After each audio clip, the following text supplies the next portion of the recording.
Assalamualaikum warahmatullahi wabarakatuh. Bismillah, alhamdulillah. Alhamdulillahilladzi amarona bisyukrin ni'am.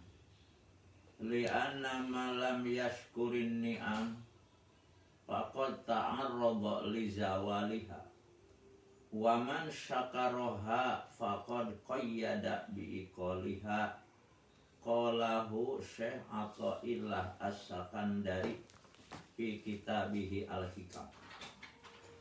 Wassalatu wassalamu ala sayyidi sadati sayyidina Muhammadin sayyidil anam wa ala alihi wa ashabihi wa man tabi'ahul huda wal ihsana ila yaumil qiyami amma ba'd. Qala Allah ta'ala fil Qur'anil Karim. A'udzu billahi minasy syaithanir rajim. Bismillahirrahmanirrahim. Hafidhu 'alas salat was salawatil wusta wa qumu lillahi qanitin. Wa qala Rasulullah sallallahu alaihi wasallam, innallaha ta'ala wahaba li ummati lailatul qadri walam yu'tiha man kana qablakum. Wallahu a'lam bihaqiqatil murad. Alhamdulillah wa syukru ala ni'amillah. Dengan kudrah, iradah, inayah, riayah Allah subhanahu wa ta'ala, alhamdulillah pada malam ke-10 ini dan esok akan melaksanakan juga puasa hari ke-10, kita masih dapat bermuwajahah, bertatap muka dalam mengisi pengajian. Sholawat juga salam tak lupa kami sanjungkan kepada keharibaan baginda kita Rasulullah Sallallahu Alaihi Wasallam. Jamaah yang ada di mana saja, saya membaca 4 kitab sedikit-sedikit tapinya. Pertama, kitab Tafsir Ar-Razi karangan Imam Fakhruddin Ar-Razi. Kedua, kitab Al-Gunya karangan Syekh Abdul Qadir Al-Jailani yang wafat tahun 561. Ketiga, kitab Thaharatul Qulub karangan Said Abdul Aziz Ad-Darini. Keempat, kitab Tanbihul Muqtarin karangan Syekh Abdul Wahhab Asy-Sya'rani. Dari 4 macam kitab tersebut, saya temukan 10 rahasia yang dirahasiakan oleh Allah. Jadi ada beberapa rahasia yang dirahasiakan oleh Allah. Pertama, ahfa ridha'ahu fit ta'at. Allah menyembunyikan ridha di dalam ta'at. Ta'at merupakan alamat dapatnya ridho Allah. Namun ketika ta'at yang mana kita akan mendapat ridhonya. Karena itu di dalam melaksanakan ta'at, di dalam melaksanakan ibadah, kita jangan membiasakan kata-kata wah itu mah sedikit, jangan. Siapa tahu ketika bersedekah 1.000 rupiah, padahal di sana Allah akan memberikan ridhonya.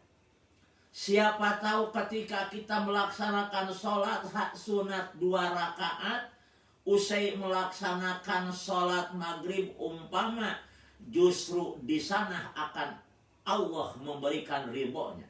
Karena itu kita jangan sekali-kali menganggap sepele terhadap bentuk taat.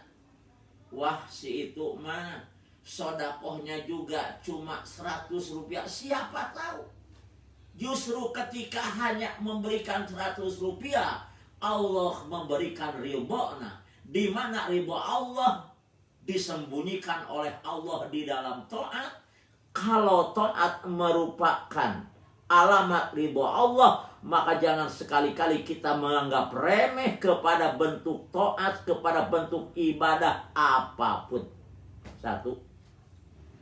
Kedua, apa godobahu fil ma'asi. Allah menyembunyikan murka dalam maksiat. Perbuatan maksiat yang mengakibatkan akan mendapat murka Allah. Cuma ketika berbuat maksiat yang mana? Karena itu kalau kita berbuat maksiat, jangan melihat bentuk maksiat, tapi harus melihat siapa yang melarang. Sehingga ada kata-kata ulama, la tandur ila sigoril maksiat, wandur ila man asyata. Jangan sekali-kali kalian melihat bentuk maksiat, tapi harus siapa yang melarangnya. Yang namanya durhaka, yang namanya maksiat, mau sekecil apapun, mau sebesar apapun, jelas yang melarangnya adalah Allah. Karena itu kalau kita berbuat maksiat, jangan melihat bentuk maksiat, tapi harus melihat siapa yang melarangnya. Dan Allah menyembunyikan murka dalam maksiat. Karena itu sekali lagi jangan kita menganggap remeh perbuatan maksiat. Ya, cuma membeli bala-bala 5 dibayar 3 umpama. Siapa tahu dari 2 bala-bala itu kita akan dapat murka Allah. 2, 3. Akhfal maut fil umri. Allah menyembunyikan kematian dalam umur. Umur kita ini akan diakhiri dengan mati. Tapi entah sampai usia berapa tahun kita ada di alam dunia. Karena itu kalau kita akan berbuat perbuatan baik, jangan ditunggu sampai usia tua. Siapa tahu ketika muda kita meninggal. Malah menurut Imam Juzi di dalam kitab Sabilul Adkar, bahwa umur manusia itu dibagi 5 tahap kalau memang keadaan paripurna. Pertama, memasuki usia sobi. Kedua, memasuki usia syabab. Ketiga, memasuki usia kuhula.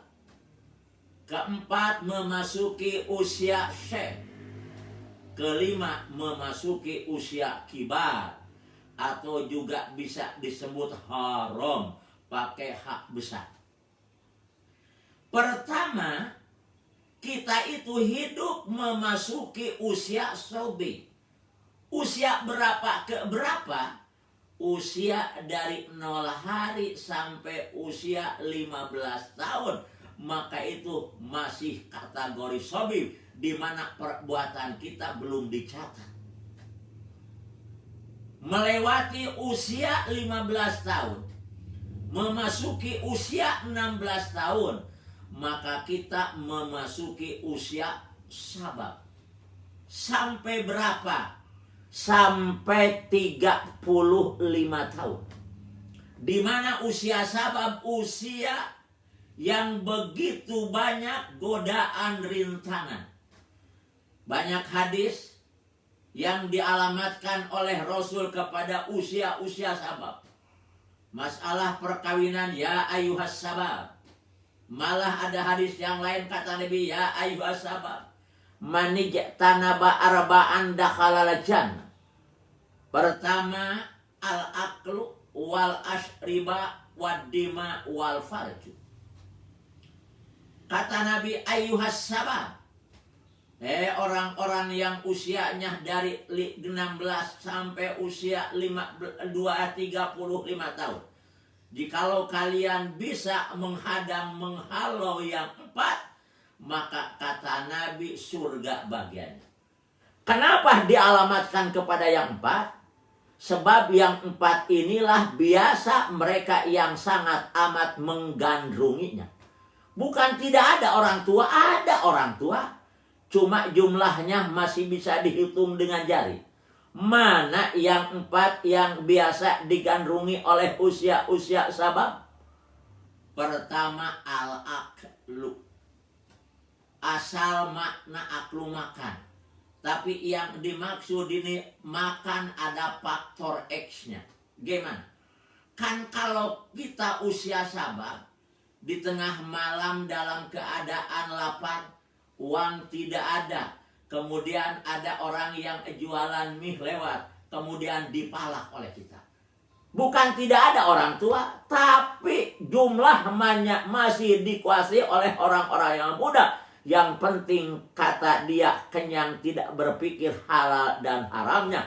Itu biasa di kalangan anak-anak muda. Nomor 2, al-ashriba. Asriba bukan sebatas minum, tapi minum ada faktor X-nya. Mana? Kita kumpul-kumpul sesama usia sabab. Kemudian teman kita sampai minum-minum, akhirnya kita juga akan terbawa. Bukan tidak ada orang tua, tapi ternyata jumlahnya masih dikuasai oleh anak-anak sabab. Maaf, saya suka ngisi di lafaz. Ternyata mayoritas anak-anak muda. Saya tanya, apa yang menyebabkan kamu masuk ke sini? Ya katanya dari minum-minum. Bukan tidak ada orang tua, ada. Cuma masih lebih banyak dikuasai oleh anak-anak muda.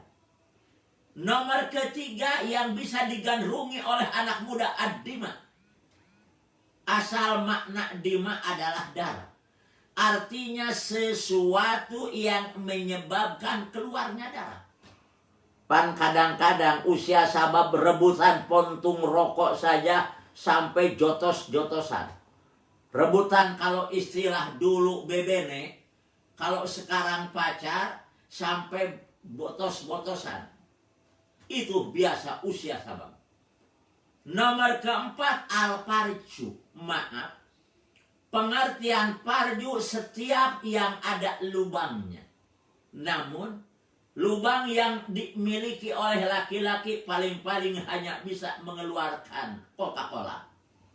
Tapi lubang wanita kadang-kadang mengeluarkan daging sebesar 4 kilo. Nah, toh coba kalau kita nginep di hotel. Kemudian jam 1 malam ada di luar ketuk-ketuk. Pas dibuka ternyata bukan usia sabab, usia nenek-nenek. Paling-paling oleh kita tuh semir seperti saya. Tapi kalau usia sabab, oh silahkan masuk. Jadi jelas yang 4 ini sangat amat digandrungi oleh anak-anak usia sabab. Sehingga Nabi memberikan warning, ayyuhas syabab, mani tanaba arba'an dakhalal jannah. Kenapa? Sebab biasa digandrungi oleh mereka-mereka yang usianya sabab. Dari 16 sampai 35 itu disebut usia sabab. Dari 36 sampai 50 disebut kuhulah atau kahulah. Kata Nabi, man balagol arba'in lam yablugh khairuhu syarrahu fal yatajahhad minan nar. Barang siapa yang usianya sudah sampai kepada 40 tahun, tapi nyatanya ia berbuat jelek masih mendominasi ketimbang berbuat baiknya, kata Nabi, siap-siap saja orang itu calon penghuni neraka. Jadi kalau kita sudah usia di 40, idealnya kemana-mana kita bawa kalkulator. Menghitung mana amal yang baiknya, mana amal yang jeleknya. Dikala kita berbuat amal baik, ucapkan Alhamdulillah. Dikala kita berbuat amal yang jelek, kita ucapkan Astagfirullah. Manakala usia lebih dari 40 tahun. Dari 36 sampai 50 disebut kahula atau kuhula. Dari 51 sampai 70 itu disebut syekh.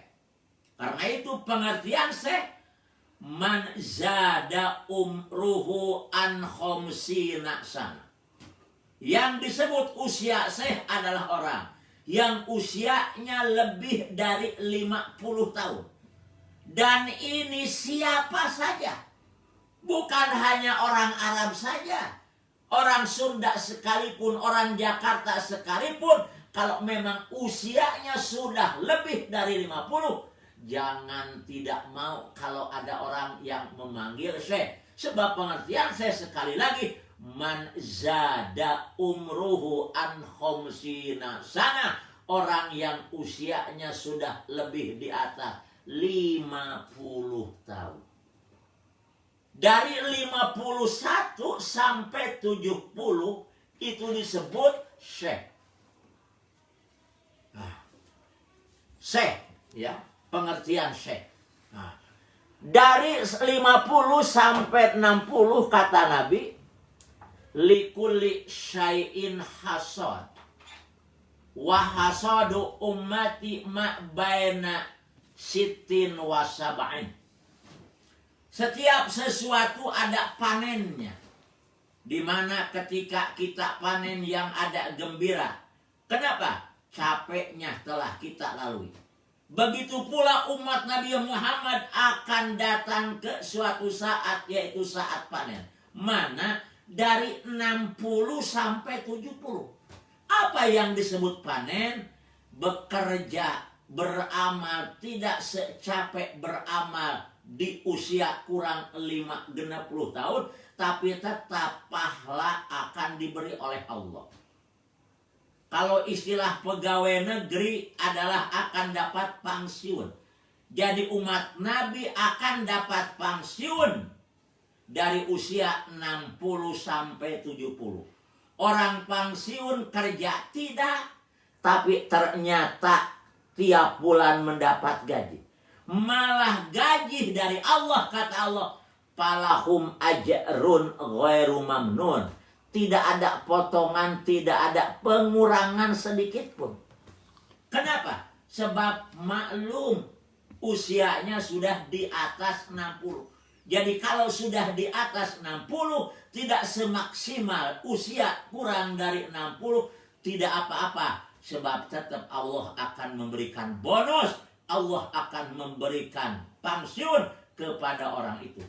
Cuma kita jangan mengharap akan dapat pensiun kalau memang kita tidak ada ikatan kerja dengan negara. Begitu pula kita jangan mengharap pensiun kalau memang kita sebelum usia 60 tidak begitu waktu dimanfaatkan oleh kita untuk banyak beramal. Jadi yang akan mendapat pensiun dari Allah, orang yang memang usianya kurang dari 60, dia dilakukan sebaik-baiknya. Dari 70 sampai inna lillahi wa inna ilaihi raji'un, itu disebut haram atau kibar. Kalau kita sudah sampai kepada usia lebih dari 70, man jawaja umruhu, Allah akan mengampuni orang yang usianya di atas 70. Bagi siapa? Bagi yang memang sebelum usia 70 dia benar-benar memanfaatkan waktu.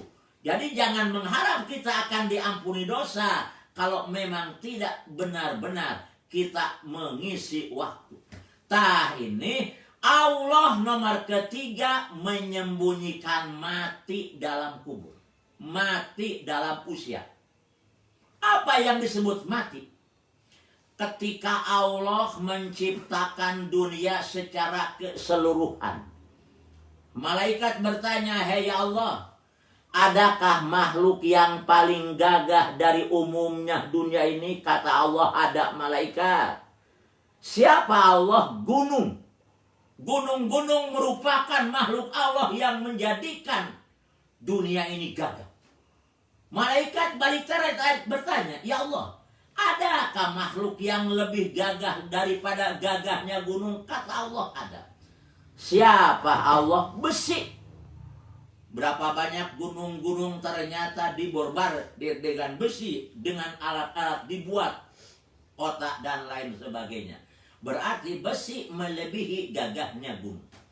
Kata malaikat balik bertanya, ya Allah, adakah makhluk yang melebihi gagah dari gagahnya besi?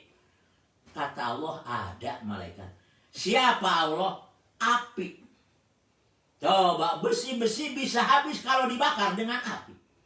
Malaikat balik bertanya, ya Allah, adakah makhluk yang melebihi gagahnya api? Kata Allah, ada. Apa Allah? Air.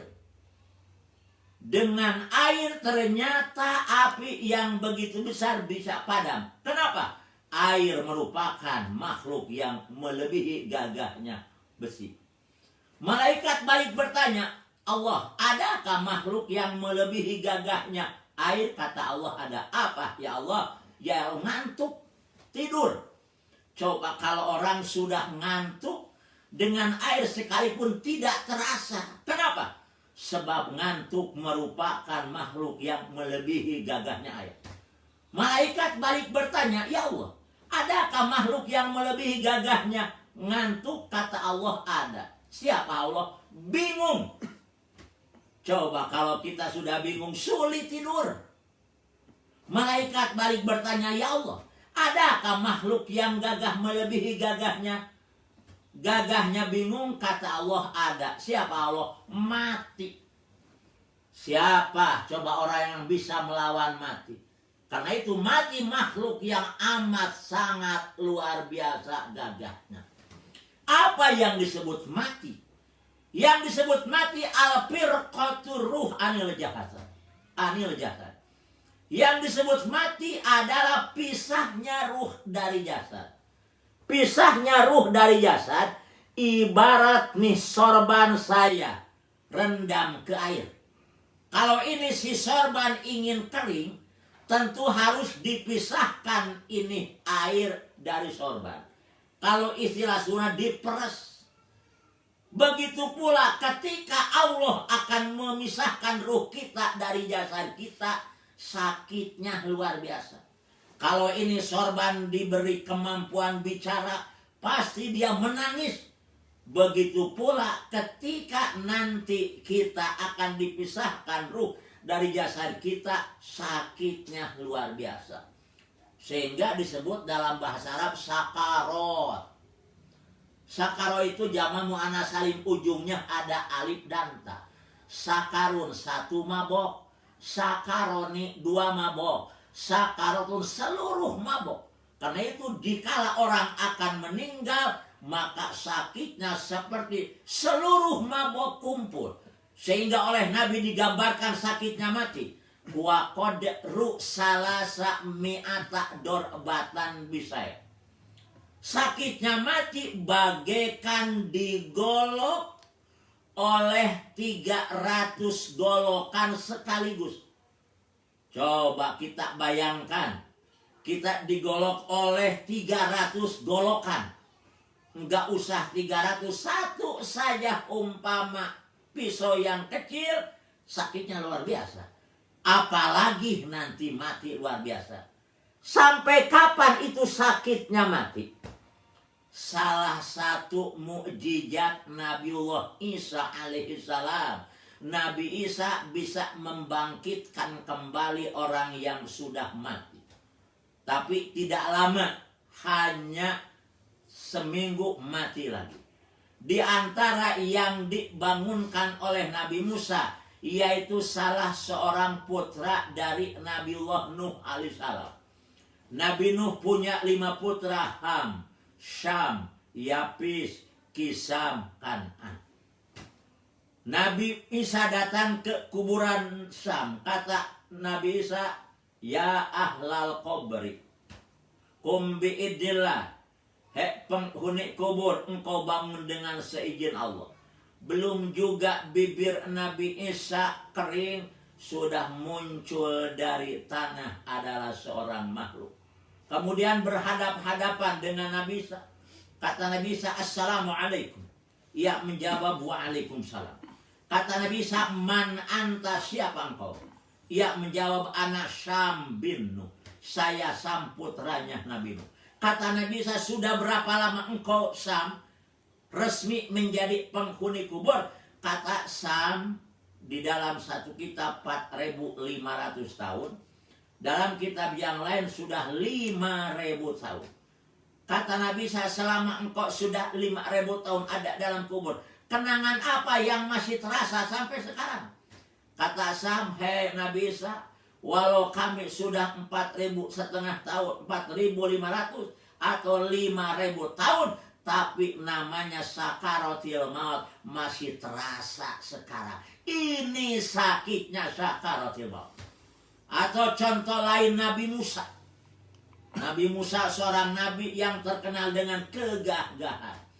Ketika Allah memerintah kepada malakul maut untuk mencabut ruh Nabi Musa, pertama Nabi Musa akan dicabut ruhnya dari mulutnya. Kata Nabi Musa, nanti dulu malaikatul maut, sebab mulutku wa kallamallahu Musa taklima, mulutku pernah dipakai berdialog dengan Allah. Akhirnya malaikat bingung. Saya, kata malaikat, akan mencabut ruh Nabi Musa dari tangannya. Begitu akan dicabut dari tangannya ruh Nabi Musa, kata Nabi Musa, jangan dulu, sebab tanganku pernah dipakai menerima kitab Taurat. Akhirnya malaikat bingung juga. Kata malaikat, akan dicabut ruh Nabi Musa dari kakinya. Begitu akan dicabut dari kakinya, kata Nabi Musa, jangan dulu, sebab kakiku ini pernah dipakai melangkah untuk datang ke Jabal Turisina dalam memenuhi panggilan Allah. Akhirnya malaikat bingung. Kemudian bertanya kepada Allah, ya Allah, harus dari mana kami mencabut ruh Nabi Musa? Ya, kalau bahasa kita dari mana saja. Yang jelas Nabi Musa diberi kesempatan untuk berdoa kepada Allah, minta agar semudah-mudahnya dicabut nyawanya. Ceritanya dicabut saja oleh malaikatul maut.